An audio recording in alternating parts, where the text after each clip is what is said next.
idea what dysgraphia was. I want to be a contractor. Hello to everyone watching this. I'm Bailey Giddings. And I'm Jenna Hill. We are both studying elementary education at West Liberty University in Wheeling, West Virginia. For one of our courses, we were lucky enough to be given complete freedom to develop some sort of research project with a final result that gives back to the community in some way that's related to the course knowledge. Dysgraphia is an impairment towards an individual's writing. There are 3 different types of dysgraphia: dyslexic dysgraphia, spatial dysgraphia, and motor dysgraphia.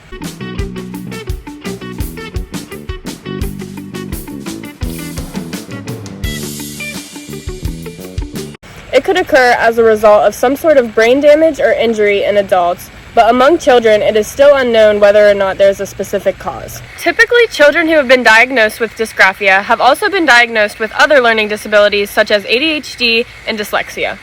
There is no official treatment to dysgraphia, and of course there are accommodations that can be made in the classroom to help.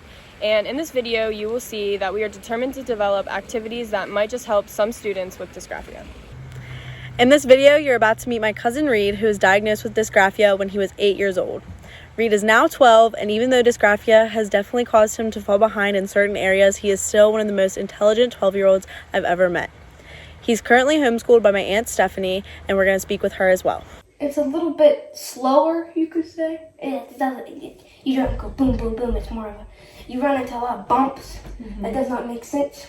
And Mama has to help me a lot. But other than that, Unfortunately, for a long time, I thought my son was being difficult. So it took us probably 2 years before I sought help. and school, parts of school, like writing, is real hard because I can't remember. But I've gotten better. Can't remember like how the words go. I know now that it's a true struggle. Here's some footage of Reed copying his name down. I had him write his name first, and then I wrote his name. And I looked at the difference between when he wrote his name independently and when he copied my handwriting, writing his name. And the improvement was absolutely insane. This first photo is an example of Reed's handwriting when he's not copying something. And this photo is an example of his handwriting from another piece that has been copied. Air writing is a really great activity for any child, but I think with students and kids with dysgraphia, it especially helps them to see, I guess in another medium, a way that letters are written. It helps them to see the different motions because whether you're doing it with your finger or you're doing it with a pen or pencil, you're following the same sequence of motions.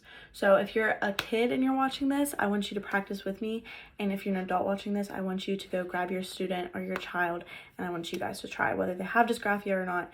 It's really great. It gets the kids moving. It keeps them engaged, and it's great practice to just see the different way our letters are made. So we're just going to practice first with the first 3 letters of the alphabet. So A, B, and C. So A, you go up and then down and across. And have the kids say it out loud as they're doing it. Have them recall the motions.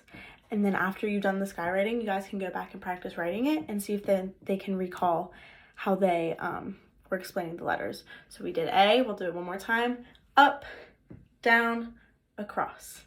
And then B, down, make a loop, and another loop. And see, this one's pretty easy. Just one big half circle. So those are just 3 easy examples of skywriting. And remember, it's really important to remember to call out the sequence of motions because that gives the students to recall, again, whether they have dysgraphia or not, that gives something for the students to recall later on down the road when they're actually writing with a pen or a pencil. As for accommodations, students might receive already typed out copies of their notes, use speech-to-text technology, and be given worksheets and assignments with their name, date, and title already filled out whenever possible. We hope that parents and teachers struggling to make accommodations for their children and students with dysgraphia found something useful in this video. And like we mentioned earlier, not everyone experiences dysgraphia in the same way, so this video may not have been the stepping stone that you're looking for, but I would love to receive any feedback because I know that I plan to continue research and experimentation with dysgraphia as it affects someone that I love very much. Thank you. But you can do it. Nothing you can't do. Once you set your mind to it.